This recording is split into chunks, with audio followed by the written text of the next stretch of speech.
VCY America presents Crosstalk, a nationwide call-in program discussing issues that have an effect on our families, our communities, our churches, our nation, and our world. Crosstalk, an opportunity for you to voice your concerns for biblical principles. And now live by satellite and around the world on the internet at vcyamerica.org. Here is today's Crosstalk. Thank you for joining us. A program packed full of information today, friends, as to what is happening with the Iran conflict. Today marks the fifth day since the United States and Israel joined in a military operation to remove the nuclear threat and missile threat from Iran. This past Monday, President Trump said, quote, "Today, the United States military continues to carry out large-scale combat operations in Iran to eliminate the grave threats posed to America by this terrible terrorist regime." He indicated that the warnings given regarding Iran's pursuit of nuclear weapons have been ignored, and he was also concerned about the rapid growth of Iran's conventional ballistic missile program.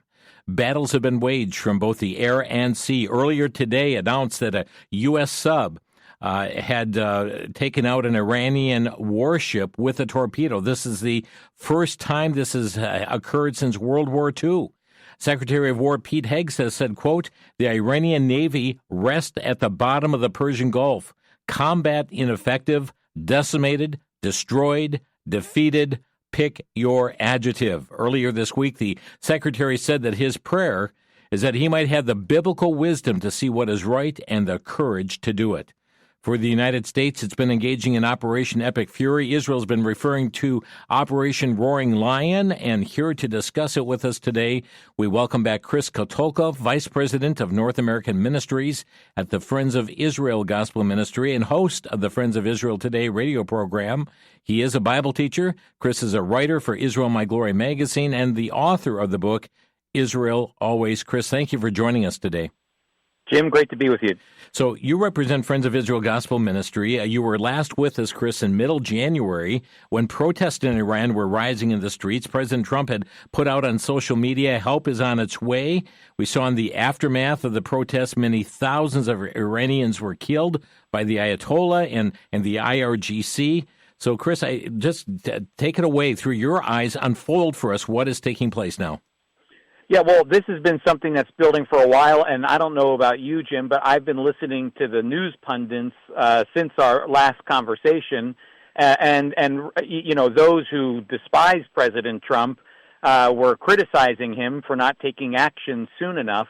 All the while, he was putting all of the assets in place surrounding Iran. As we're watching the largest military buildup take place surrounding Iran and the Middle East since 2003, you know, it seemed as though everybody was ignoring all the assets coming into place and only focusing on whether or not Trump was going to act. Well, I think he was showing us really early on that he was getting all of his chess pieces in place to make sure that this was the opportune moment to strike while the Ayatollahs, while the Islamic Republic was at its weakest place. With its partnership with Israel as well. Benjamin Netanyahu, just a few weeks ago, traveled over to Washington, D.C., and I'm sure those conversations were not just about how good Israel's hummus was. I'm sure that they were planning how they would enact this united strike against Iran. And so what we're seeing take place, I believe, is a multi-front mission on behalf of the United States and Israel to topple Iran. Number one, I do believe that President Trump gave multiple opportunities for the Islamic Republic to make the right decision, and they didn't. They didn't take it. In fact, they almost kind of waived their nuclear ambitions in front of Steve Witkoff and Jared Kushner's face, which I think frustrated President Trump. That's according to what the president had said. And in doing so, use that opportunity to strike. So I do believe this mission is on point to make sure that U.S. national interests are at play here. our security interests to make sure that the nuclear ambitions of Iran are quelled once and for all. Let me just interject. Let me interject here, Chris. I'm going to have you continue on. But on this very point you're making right now, I mean, Steve Witkoff he was in this televised interview and said that during indirect talks, the negotiators for Iran openly acknowledged that they had controlled roughly 460 kilograms of uranium enriched to 60% purity, enough, if further refined, to produce 11 nukes. He said that Iran had an inalienable right to enrich uranium. And Chris, that seems to be evidence that they were not in keeping at all with the so-called Iran deal from the Obama era. That's right. And in fact, I know that we did Operation Midnight Hammer last summer, and the question was, how much did we actually destroy of their nuclear ambition? Well, the thing is, again, they've been able to hide everything that they're doing underground. And I think even still they are looking for the specific location where there is this, where they were enriching uranium to build these nuclear bombs. So yes, they might have targeted the one particular area and was able to take it out at Midnight Hammer, but that doesn't mean it's the only area where they were enriching. I was just reading a Financial Times piece that was talking about the fact that they have a responsibility to find a particular mountain, and I forget exactly where it is, where they were enriching uranium. It could be as we speak right now. So I do believe all of this was in, and I know that the Democratic Party is using this as leverage right now to try to get Trump to bring this to Congress. Well, Trump has time still before he has to bring it to Congress. It's got about 60 days, I believe. But in all that to say, it's always been in U.S.'s national interest and security interest to take out these nuclear sites. And plus, the aggression of war has been going on against America since 1979, when the Ayatollahs took over, the Islamic Republic took over. And so, again, I would say that Iran started this war a long time ago, and America is finishing it now with Israel's help. And I would also argue Israel is doing this in their best national interest as well, in their security, because remember, it's Iran that was a state funder of Hamas, of Hezbollah, and so there are those components going on. But, honestly, Jim, you've probably talked about this already since the war started. You also, I think Trump is flying at 30,000 feet right now when it comes to his bigger view of the West and America's influence in the world. There's a lot of moving parts right now that are not just simply taking out the nuclear ambition of Iran and moving the Ayatollahs out. It's also decoupling Iran from China and from Russia, and Russia from China. I think that really this is a strategic move from taking from his influence, Trump's influence in Venezuela, to Trump's influence in Iran now. He's decoupling this axis of powers that were utilizing each other to help benefit themselves with oil. I think 90% of the oil that was being dug up in Iran was being sent over to China. That's going to be a big hit to China when Trump reroutes that oil out of the Strait of Hormuz toward the west and not toward the east any longer. Same thing with Russia. And I know right now Putin is working to potentially shut off the gas valve to Europe, the natural gas valve to Europe, which is heavily dependent on natural gas from Russia. So there's a lot of play happening right now at a 30,000-foot level that sometimes we miss when we're down in the weeds looking at the day-to-day activity of this war that's happening in Iran right now. Yeah, and speaking of some of the weeds, Chris, the intelligence of Israel's Mossad, it just seems to compare to none else. I mean, it just published yesterday on All Israel News that Israel's Mossad had hacked traffic cameras in Tehran for years in order to build up, all this intelligence and know what the movements and patterns of the supreme leader were. I mean, that's amazing. Yeah. The Mossad, I'm telling you, you'd be surprised how many Persian Jewish people who speak Farsi live in Israel.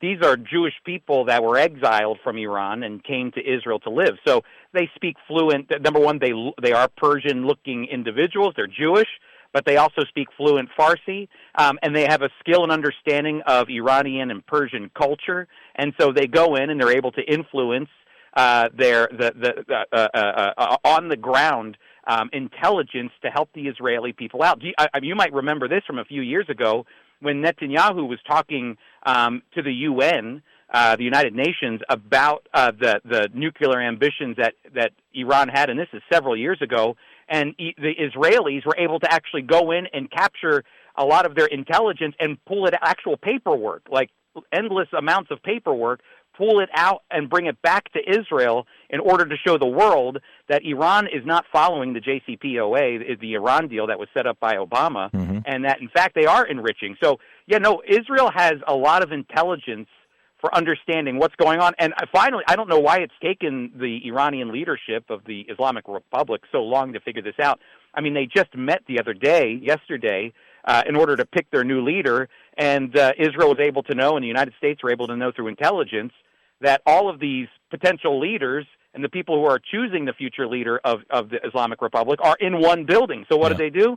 They attacked that building. And now I heard they're going to be meeting on Zoom. You would have thought they would have done that a long time ago, but now they're meeting so that they're not all in one location at one time. But still, I am confident that Israel has all the intelligence they need, and America as well, to be able to know where these leaders are, who they're talking to, and who the suspected new leader will be. I believe it could be one of the sons of the Ayatollah Khamenei. So, Chris, I'm going to break down a few things that you said here, and I've seen mixed reports coming out in various news media regarding those Iranian leaders, coming together for this meeting to elect a new leader. Some reports indicated that the building that they were to meet in was unoccupied at the time. Other media is saying no, many were killed by this. Do we know for certain what the truth is? Well, from the reports I've been seeing is that they were all in there. Now, the one I did hear that was misinformation or maybe not understood properly is that there was word going around that Ahmadinejad, the former president of Iran, that maybe some of your listeners remember that name, he was supposedly killed, but then actually word came out that he was still alive or had survived an attack. So they're going after, Jim, really the goal is to go after every single layer that they possibly could of any leadership that could rise up. I mean, I understand they might not be admitting that this is a regime change opportunity, but there's certainly the activity on the ground between the Israelis and the U.S. forces is an activity that shows we want to see the Islamic Republic, the mullahs and the ayatollahs, and all those in support of them out of commission completely, and they're attacking every single level of that as well. So, and that seems to be the job that the Israelis are targeting right now, while U.S. is focused on taking control of the skies and making sure that the rocket launchers are being demolished completely. And making sure that the Navy, as you had reported earlier, is being absolutely demolished and sunk to the sea, the Iranian Navy. It looks like as though Israel's job is to make sure that the Islamic Republic doesn't rise again. And we're just half minute before the break here. Do we know about a successor to the Ayatollah? I have been hearing that it could be his son. And again, I don't know where he is right now. That would follow suit. But again, the question is, I understand that they would install this particular person in place, but the question, Jim, is whether or not he's going to have the capability to take power. Everything is changing in Iran right now. Chris Katulka with us from the Friends of Israel Gospel Ministry as we're talking about the intensification here of the Iran conflict.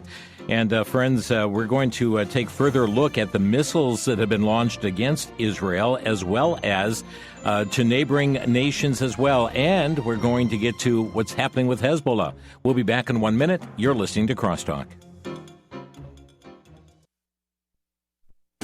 Back to Genesis with Dr. John Morris, scientist with the Institute for Creation Research. Dr. Morris, now I've heard that sometimes germs evolve. Is this true? Chris, this is a common claim that some germs acquire the ability to infect certain new species, or maybe they become resistant to drugs. But this is not evolution. In fact, it's really devolution, the loss of ability or the loss of genes to accomplish a certain purpose. A recent study showed that the whooping cough bacteria lost a certain suite of genes, which caused the animal host immune system not to recognize it. Now a new animal can be infected, but is this evolution? What happens here is the loss of genes, not the gain of genes as evolution needs. What results is death, not life. While it doesn't fit the evolution view, it does fit the creation followed by the fall and the curse view, and that's the Back to Genesis view. Thanks for tuning in to Back to Genesis.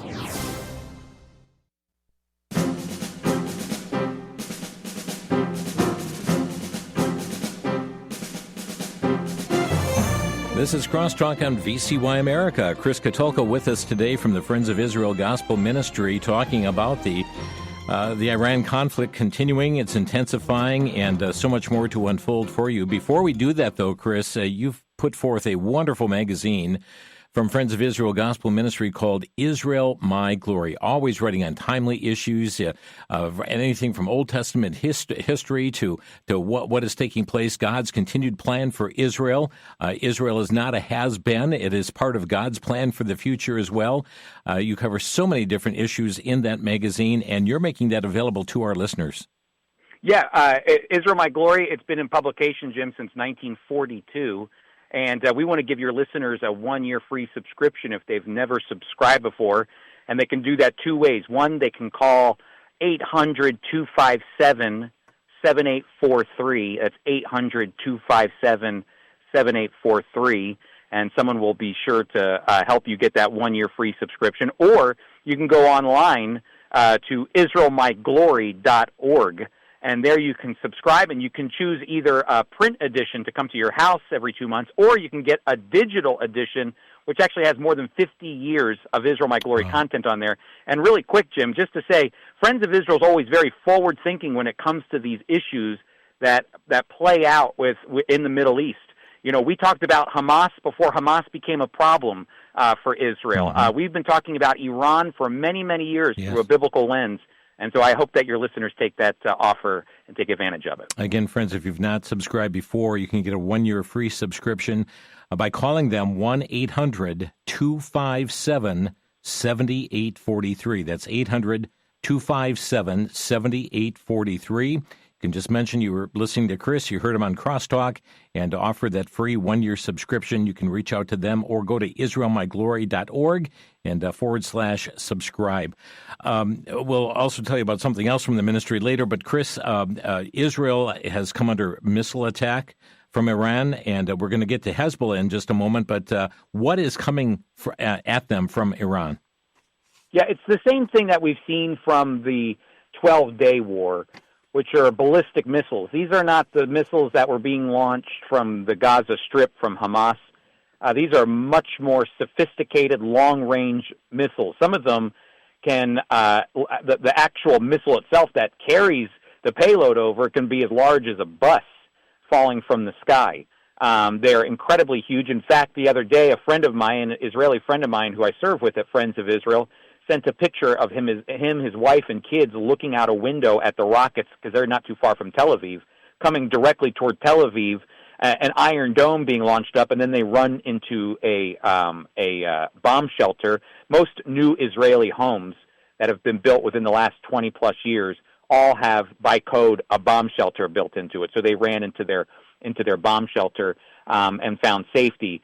Fortunately, not many lives have been taken in Israel, but in, I believe, Beersheba, a family of, I think, 6 or so lost their life to an Iranian bomb or missile that had fallen from the sky. And a lot of the times, Jim, it's the shrapnel. The Iron Dome will take care of the missile in the air, but now you got what seems like a missile the size of a car or bus falling from the sky, and that can land on homes, on people. In fact, one of those missiles, just to let you know how Iran could care less about people, even their own people, a missile launched from Iran hit a Palestinian hospital in the West Bank. And so, again, they could care less where these missiles land, just as long as they do harm, especially toward the Jewish people. And so Israel has been responding. Again, Israel remains in a safe position, secure position. We just got a team of 51 Canadians out of Israel. They were on a tour before the war happened, and then right as they got to Jerusalem, the rocket fire started coming over, and then we had to get them out through Cairo, and they're on their way home. They should be arriving very shortly into Toronto. And so we're praising the Lord for that. But Israel, part of the thing about waiting as well, we had talked about, last time we talked, Trump had said that, there could be some action happening in Iran. Mm-hmm. And then about 4 weeks go by or 3 weeks go by and everybody's wondering, well, not only did we have to make sure our assets were in place in the right location, but at the same time, Israel has to make sure they have a stockpile of rocket launchers for the Iron Dome and for David's Sling in order to make sure they are able to counter those rockets that are coming over, those missiles that are coming over from Iran. But I do believe we are seeing less and less missiles as the U.S. and Israel work together to deplete those stockpiles in Iran. You were just talking about the shrapnel, Chris, and I had just seen a story that came out this past Sunday when an Iranian missile hit a synagogue in Israel, that a piece of shrapnel was actually discovered lodged in a Torah scroll, and the spotted hit was Deuteronomy 25:17-19, pertaining to, reminding the Israelites of what Amalek did to them on their way to Egypt. I mean, it's just kind of interesting to see it hit that passage there in Deuteronomy 25:17-19. That is amazing. Honestly, those are amazing stories of God's faithfulness to his people, especially right there in Deuteronomy. Yeah, indeed. Well, not only has there been multiple missile attacks coming from Iran into Israel, but neighboring nations too, Chris. I mean, just today, the IRGC has threatened the complete destruction of the region's military and economic infrastructure. Yeah, the IRGC, this is going to be the real question, Jim, about the IRGC, is whether or not they're going to be willing to lay down their arms in this potential regime change that's going on. And I believe they're going to do everything they can to suffocate their people and to try their best to keep them in line and to try to suppress the Iranian ambition of freedom. And really, I think the bigger threat right now is the IRGC, because in reality, Jim, when you think about the IRGC, that's the Islamic Revolutionary Guard, they're different than the Iranian military. The IRGC are designed to actually protect the Islamic Republic and the leaders of the Islamic Republic. And the question that a lot of people have on their mind is, we all want someone like Reza Pahlavi, the former, the exiled prince of the Shah, to take over again. Or to take power, because he's going to bring democracy and freedom to the Iranian people. But the reality is that there's also that nervousness that it might not be a future theological mullah or ayatollah that takes over, but it could be an IRGC general of some sort that would be the one to take control of Iran and make it more of a military state than a religious state, but yet keep that same brutal dictator mentality in Iran. So there's a lot of questions on how the IRGC will play out. I think that right now there's a lot of groundwork going on the ground to try to influence. I think the CIA is working right now with the Kurds to see if maybe they could become some level of influence in Iran to push back the IRGC. Because I want your listeners to remember something important. 80%, 80+% of Iranian people don't like the Ayatollahs, don't like the Islamic Republic. Not 50%, not 40%, not 60%, 80%. And I'm going to tell you something. When I was in school, I was happy to get a grade that was 80. That's a passing grade, okay? Yeah. And so 80% is a large number. The question is, how will the people of that 80%, how will they angle themselves toward what kind of government they're going to want and to stand up against the forces of the IRGC, who are the ones with the weapons and the military training and all of those things. And so I do think you're seeing a rise of the people. Yeah, and there's been jubilation in the streets, not only in Iran, but with Iranians here in the United States as well. And, I saw one news clip as well where a reporter, just before he was standing in front of a group, a large protest, not a protest, but celebration taking place from Iranians celebrating the fact that their country was being freed. And the reporter had received a text from somebody back, the manager or somebody, just indicating, don't report on those things, don't report on this celebration. And the reporter said, that's what's going on. And he went ahead and reported. I mean, pretty amazing. Yeah, no, and this again is the danger of how media likes to influence what's going on in Iran and with the Iranian people. Because of course, what ends up happening is the Iranian people are doing one thing. They're thanking President Trump.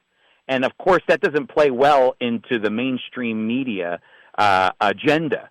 Because it's not just the fact that they find liberation, it's that the liberation came at the hand of a president who is willing to do what no other president should have done in the past 50 years, which was to liberate the Iranian people, help liberate the Iranian people, again, because 80% want freedom and democracy, and yet they're forced into their burqas, they're forced into their religious way of life that they never asked for. And so this is a huge move, and they're all thanking, it always comes with a thanks to President Trump for being the president, not to drop billions of dollars from a pallet from the sky to fund the Ayatollahs. Instead, it's dropping the bombs necessary to end this regime once and for all. Well, how many of these bombs and missiles that Iran has right now were funded with the money that the U.S. sent to them? 100%. And if you remember, not only was that money being used to fund the Iranian aggression in their own country and abroad in the Middle East, but even just before October 7th, there was the call to release funds. And that, again, supplied potentially to training and resources to see October 7th through as well. So, again, we've got to stop funding terrorism. And the same could be said for Hamas. We've got to stop funding terrorism. We've got to follow the dollars where the dollars go and make sure they're going to the people who need them the most. So while all of this bombing is happening from Iran into Israel, neighboring nations as well, Chris, it's for Israel, it's not been quiet from the north with Hezbollah. Comment what's going on there. Yeah, as Israel has been very influential in the demise of Ayatollah Ali Khamenei and the leadership of the Islamic Republic. This, of course, you have to remember, is that Hezbollah in Lebanon, the northern part of Israel there, Hezbollah is an Iranian proxy. So, of course, they're sad and frustrated that their leader is dead.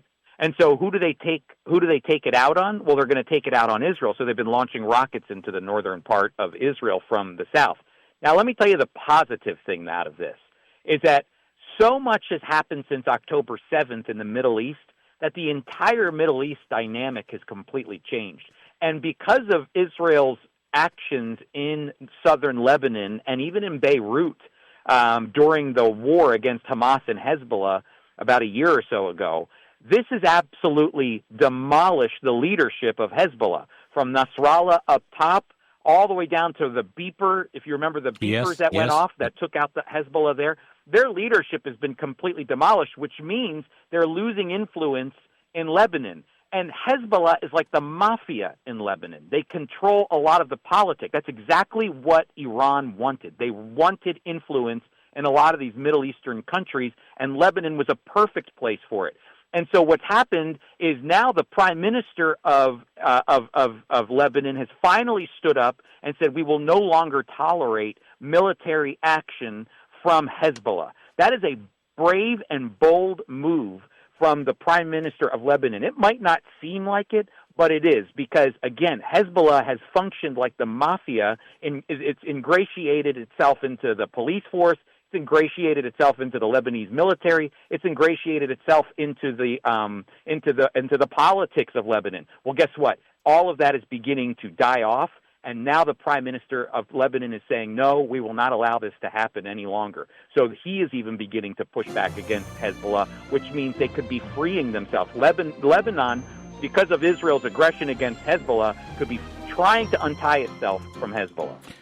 We're talking today with Chris Katulka from the Friends of Israel Gospel Ministry. And friends, after the break, again, we'll tell you how you can receive a 1-year free subscription to Israel My Glory magazine. So if you missed that phone number and website before, be ready to jot it down afterwards. We'll be back in 1 minute here on Crosstalk.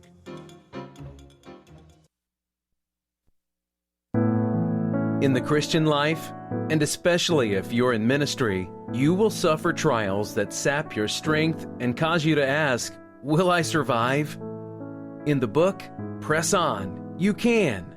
Pastor Dave Barba takes a look at the causes of frustration and discouragement, including loneliness, financial stress, temptation, physical affliction, rejection, and more. With emphasis on God's frontline soldiers, you'll be reminded that through every trial, God supplies grace to overcome and the courage to press on. With helpful exhortations and applications, this book will become a lifeline for you when you feel like stepping out of the race. Press on. You can. Available for a donation of $12 by calling 1-800-729-9829. 1-800-729-9829.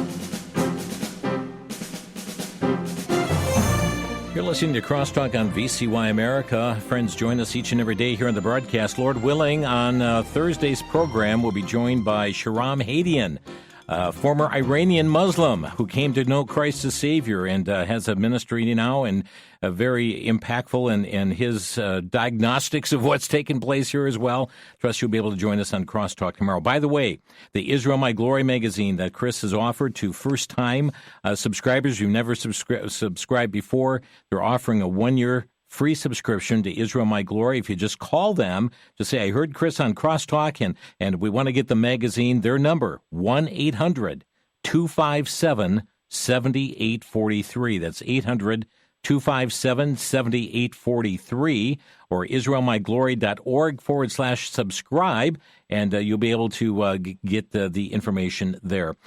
Chris, I understand you're up in northern New York right now at the Word of Life Bible Institute. That's right. I'm up here in beautiful Scroon Lake up in the Adirondacks of New York, and I'm at the Word of Life Bible Institute. I'm a professor up here. I teach for first-year freshman students the last half of the book of Matthew, and then for the sophomore students, I teach intertestamental history that's in between the testaments of Malachi and Matthew, and the students are fantastic.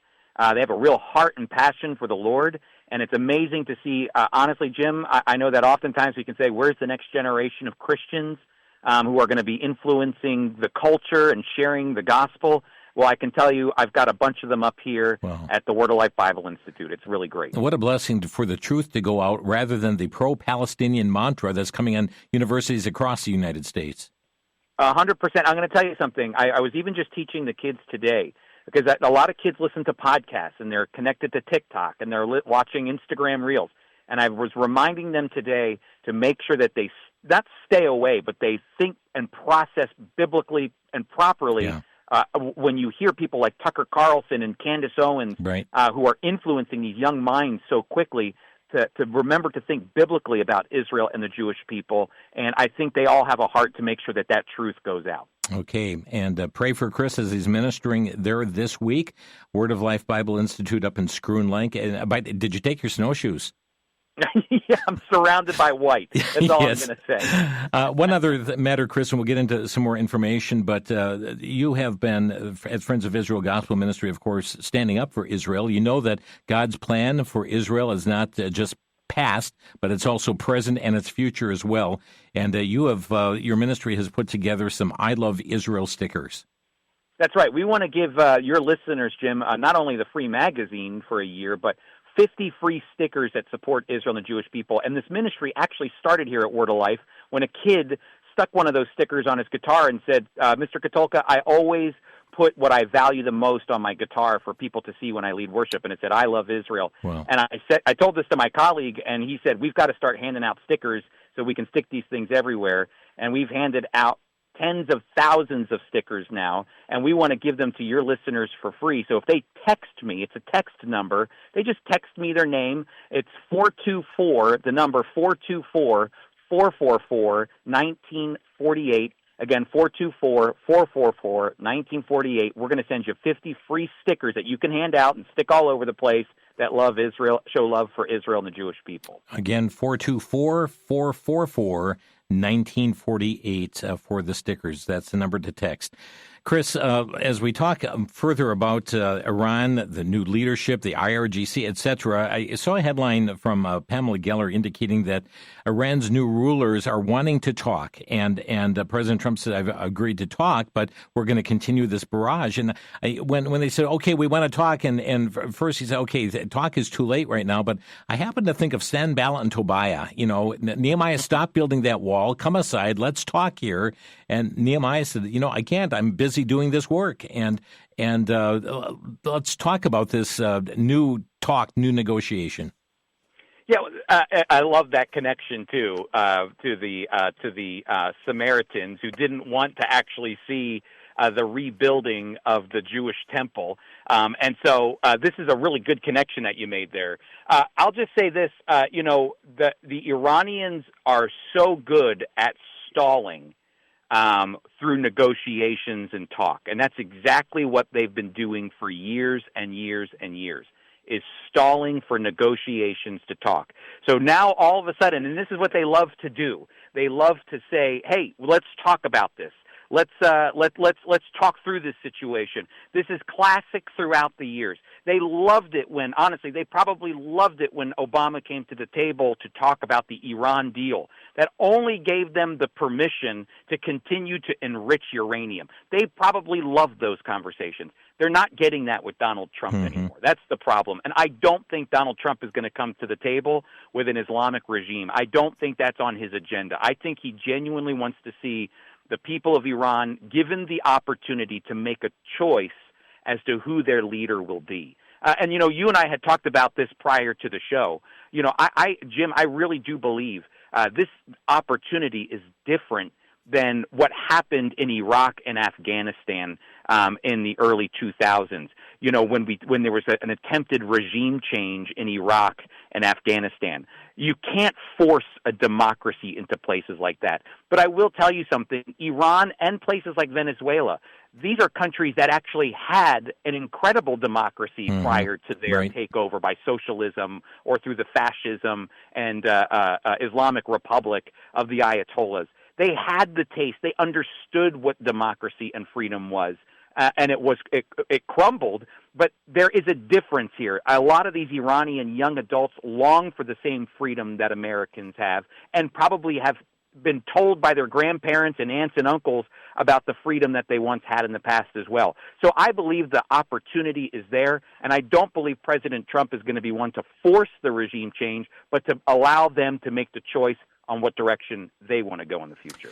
But Chris, we could talk for hours on this. I wanted to just get a couple more issues by you, and we'll open up some phone lines here. But I saw in All Israel News, they reported that this past Sunday, Israeli security officials had warned Israeli cabinet members that the Islamic Republic is trying to save what is possible from the nuclear sites and trying to keep some of these missile systems below ground with intent to bring them out the day after. I guess so that when most people think it's over, it's not really over.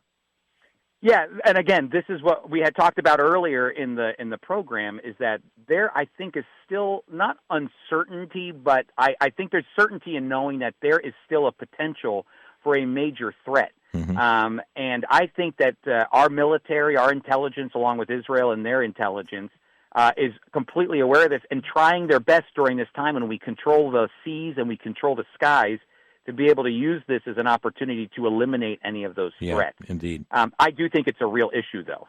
Give us your perspective on what's taking place right now, Bible prophecy. Some have looked to Ezekiel 38 and looking at a future war. Your perspective on these things, Chris? Yeah, it's tough because in Ezekiel 38 and 39, Persia, along with with the regions surrounding Israel that include Turkey, that include other countries that go along the eastern part of Israel and into the south as well, these areas surrounding Israel attack Israel. Now, I've talked with Joel Rosenberg about this in the past. And, oftentimes God's going to put the pieces together in his time. Right. But what we're talking about is actually an opportunity and moment when it seems like Iran, Persia, might actually, if someone like a Reza Pahlavi comes into power, he would become an ally of Israel, a friend of Israel. I think in 2023 or 2024, Reza Pahlavi, the exiled prince of Iran, went to Israel to shake hands with leaders there, to show his solidarity with Israel. So biblical prophecy, I believe all of those things will come to fruition, but when?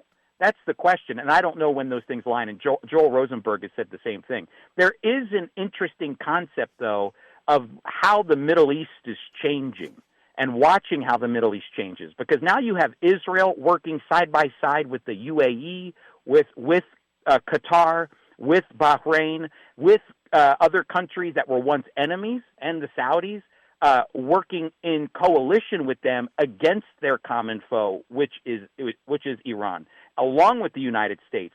You know, I recently saw a picture, Jim, of all of the flags of the armies that are working together to defeat Iran, and you know what? There's barely any European flags or British flags. It's just Middle Eastern flags, Israel, and the United States. And so, you know, there's a big question about what this looks like for biblical prophecy. I always err on the side of I don't quite know how this fits into Ezekiel 38 and 39, but I do believe that will happen in the future, something that could take place even before the rapture of the church. Friends, you're listening to Crosstalk on VCY America. Chris Katulka with us from the Friends of Israel Gospel Ministry. And let's open some phone lines today. If you have a question you'd like to ask of Chris today, our telephone number is 1-800-733-9829. Again, a question or brief comment, 800-733-9829.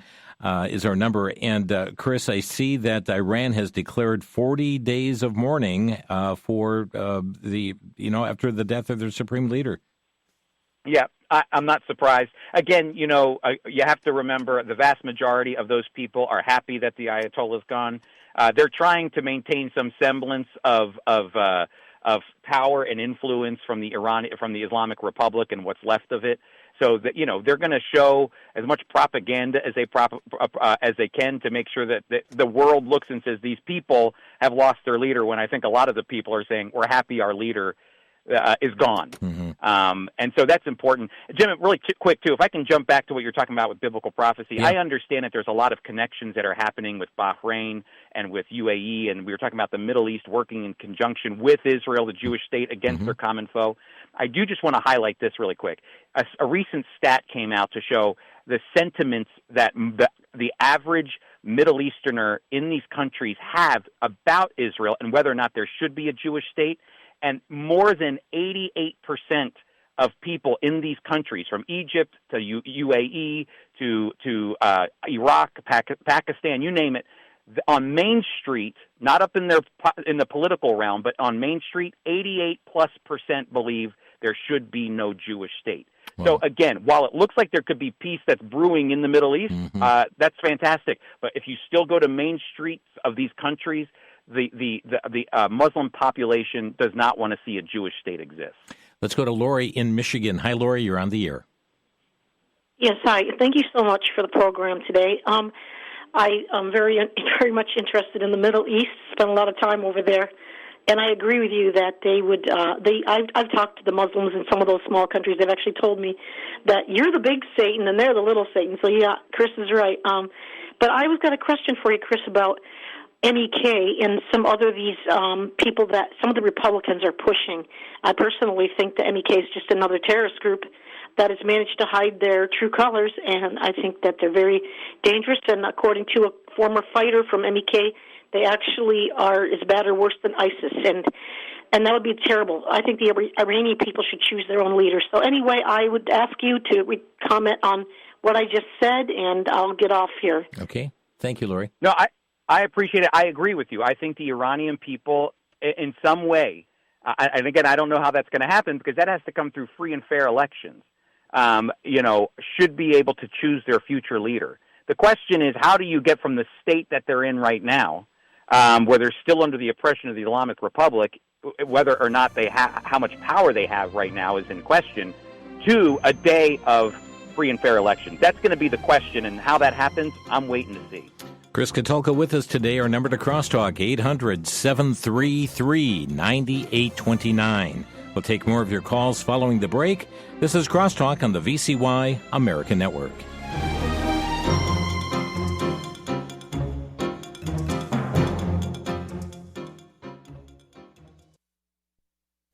For the Worldview Report, I'm Brennan House. Our website's worldviewtube.com. Well, America and Israel have gone now after Iran, and the regime seems to be falling very quickly. But this could go on, some experts say, for weeks or months. But it's interesting to note how Iran is now going after other Muslim nations, attacking them as well. Will this cause many of those nations that once leaned toward Iran now to back away from the hardliners? And if so, how will this lay the foundation for the Abraham Accords? How will this allow for the coming age of peace? One that President Trump is working on with his International Peace Board, but also something that seems to be implied in Daniel chapter 8 and other places, that the Antichrist, and we don't know who that is yet, will come in riding on the platform of peace. It's a false peace before he himself turns to war in order to establish his New World Order. But certainly the stage is set for Bible prophecy to be fulfilled.